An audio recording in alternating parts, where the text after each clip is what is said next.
21শে March. আর আজকে আপনাদেরকে আমি মোটো ব্লগ করে দেখাচ্ছি মাইথনের ঝাড়খণ্ড সাইডে। আর এটা হচ্ছে মাইথনের মাইথন টাউনশিপ বলতে পারেন বাঁ দিকটায়। আর এটা হচ্ছে মাইথন ড্যামের যে জলাশয়টা দেখতে পাচ্ছেন, পুরো চারদিকে ডান দিকে আমার জলাশয়। আর তার পাশের রোড দিয়ে আমি একটা জায়গায় যাচ্ছি যেটা পুরোপুরি অফবিট জায়গা, আর হালকা হালকা গুড়ি গুড়ি পুরো বৃষ্টি পড়ছে।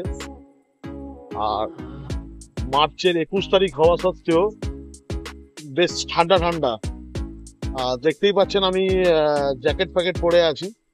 তো তার মধ্যে হালকা হালকা ঝিরঝিরি বৃষ্টির মধ্যে আমি এখন গাড়ি চালিয়ে চললাম মাইথন ড্যাম্পের অফবিট এরিয়া আপনাদেরকে দেখাবার জন্য। ঝিরিঝিরি বৃষ্টি।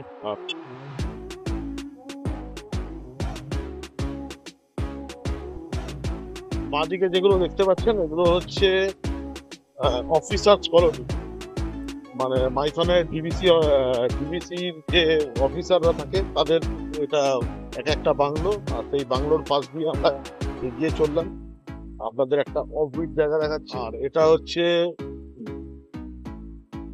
মাইথনের যে জলাশয় আছে সেই জলাশয়ে থেকে আপনার হচ্ছে জল নিয়ে এসে ফিল্টার করে মাইথন এবং কুমারডুবি বরাকরের এখানে সাপ্লাই করা হয়। আর এই যে জায়গাটা দেখছেন এখানে একটা ব্লাইন্ডদের অলিম্পিক যেটা হয় সেটা একসময় হয়েছিল, এবং সেটার জন্য এখানে সেই বাঁদিকে স্পোর্টস মানে হাউসে খেলাধুলা করতে হবে তাদের থাকার জন্য ব্যবস্থা করা হয়েছিল। আর এখানে প্রচুর ছেলেরা আসে, মেয়েরা আসে, নানা রকম রিল।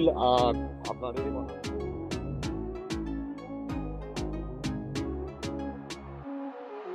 এই জায়গাটার নাম কি আছে দাদা? হ্যাঁ, স্পোর্টস হোস্টেল না? গোগনা গোগনা। হ্যাঁ, কিসের? হোলির? ও, কত করে টিকিট? ও, হোলির জন্য প্রোগ্রাম হবে না? তো এটা একটা হোলির জন্য তৈরি হচ্ছে, দেখতে পাচ্ছেন তাঁবু টাইপের করে এখানে পিকনিক হবে, প্লাস হচ্ছে নাচ গান। এক বিভোরতায় মুগ্ধ হয়ে যাবে সব মানুষজন হোলির দিনে।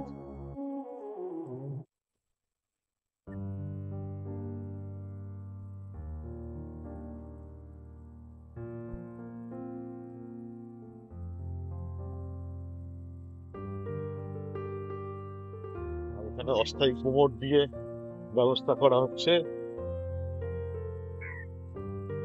মানে রাতে এক একজনের রুম বা কটেজ টাইপের করে দেওয়া হচ্ছে।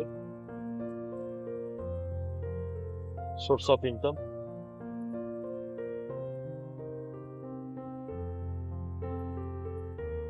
এটা स्पोर्ट्स कॉम्प्लेक्स गोगना घाट मत्स्यजीवी सहयोग समिति लिमिटेड आपका हार्दिक अभिनंदन करता है। नाव के लिए 400 रुपया और बनकाटा नियर 600 800 छोटा टापू নিয়ে যাওয়ার জন্য একটা দ্বীপগুলোই নিয়ে যাবে তার জন্য হচ্ছে 600 টাকা, বনকাটা নিয়ার 800 টাকা, চাম্মাচ দ্বীপ 800 টাকা, বনকাটা রাউন্ড রাউন্ড করাবে 1400 টাকা। এটা একটা আবার করা হয়েছে।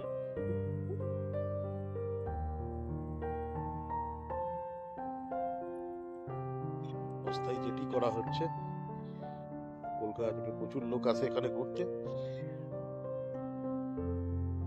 আর গোগনা দ্বীপের দৃশ্যটা দেখুন আপনারা, খুব ভালো লাগবে।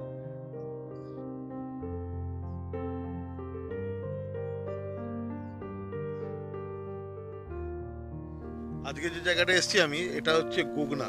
গোগনা হচ্ছে গোগনা স্পোর্টস কমপ্লেক্স বলে আছে। এটা এখানে এই জন্য স্পোর্টস কমপ্লেক্স বলা হচ্ছে যে এখানে একসময় আপনাদের ব্লাইন্ড যারা আছে, অন্ধ আছে, তাদের একটা আপনার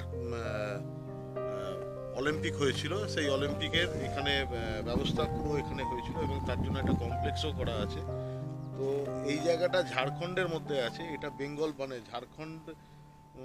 আপনি যখনই আপনি ড্যাম্প দেখতে পাচ্ছেন, ওই যে ড্যাম্প আছে, ওই ড্যাম্পের পরে আপনি সামান্যই আপনারা এগোন যারা আমাদের বেঙ্গল থেকে আসেন, তারপরেও একটা এটা এই জায়গাটা হচ্ছে অফবিট এরিয়া। এখানে লোকাল যারা আছে তারাই খুব একটা আসে এবং পিকনিক করতে আসে। গোগনা জায়গাটা সেরকম পপুলার নয়, মানে অযথা ভিড় বা আপনারা সেরকম দেখতে পাবেন না এখানে। কিন্তু যারা এখানকার লোকাল তারা জানে যে এখানে এই যে দেখুন, এই যে আপনারা দেখতে পাচ্ছেন যে ড্রামের মধ্যে ঘিরে একটা বাড়ি দেখতে পাচ্ছেন, ওখানে মাছ চাষ করা হচ্ছে। নিচে নেট দিয়ে ভাসমান ভাবে সেখানে মাছ দিয়ে মাছ চাষ করা হয়। আর ছোট ছোট দ্বীপে ঘেরা এই পুরো জায়গাটা। আর এখানে সব নৌকোর ব্যবস্থা আছে, নৌকোগুলো দেখতে পাচ্ছেন আপনাদের, যে নানা রকম নৌকো আছে। এটা হোলির দিনে এখানে একটা অনুষ্ঠান হবে, সেই অনুষ্ঠানের জন্য আপনার দেখতে শৌচালয় করা হচ্ছে, প্লাস হচ্ছে আপনার নানা রকম ছোট ছোট কটেজ টাইপের করা হচ্ছে, যে যারা কলকাতা থেকে আসবে রাতে নাইট স্টে করতে পারবে। পিকনিক প্লাস হচ্ছে ডিজে গান টান রং খেলা, একটা আনন্দের একটা আলাদা ব্যাপার হয়ে যাবে। তো আমরা এই জেটিতে উঠেছিলাম, জেটি থেকে আপনাদের দেখাচ্ছি। আর আমার এই সফর সঙ্গী বাইককে গ্ল্যামারে করে আমি চলে এসেছিলাম আমাদের আসানসোল থেকে। আর এই হচ্ছে আপনাদের গোগনা। তো বন্ধুরা দেখতেই পাচ্ছেন এক অপরূপ দৃশ্য গোগনার। তো এবার আমরা অন্য জায়গার দিকটা যাই, গেলে আপনাদের আরো ভালো লাগবে। আর এবার আমরা ফিরে যাচ্ছি গোগনার এই অফবিট জায়গা থেকে। আর এইগুলো আপনাদেরকে দেখাচ্ছি, যে যখন এই গোগনার ওই দিকের মাইথন দিকের সাইড যেটা আছে, সেই সাইড আপনাদের দেখাতে নিয়ে যাচ্ছি। আশা করি বন্ধুরা আপনারা এই ভিডিওটা খুব এনজয় করেছেন। আর যদি কোনো সময় আপনারা মাইথনে এলেন, মাইথনে গোগনা যদি ঘুরতে যাওয়ার ইচ্ছে হয়, কিভাবে যাবেন না যাবেন, তো আমাকে কমেন্ট সেকশনে জিজ্ঞেস করতে পারেন, আপনাদের আমি যথাসম্ভব হেল্প করব। আর আজকের ভিডিওটা আজকেই আমি এখানে শেষ করছি। যদি ভালো লাগে আমার চ্যানেলটা অবশ্যই লাইক শেয়ার এবং সাবস্ক্রাইব করুন। সঙ্গে থাকুন, ভালো থাকবেন।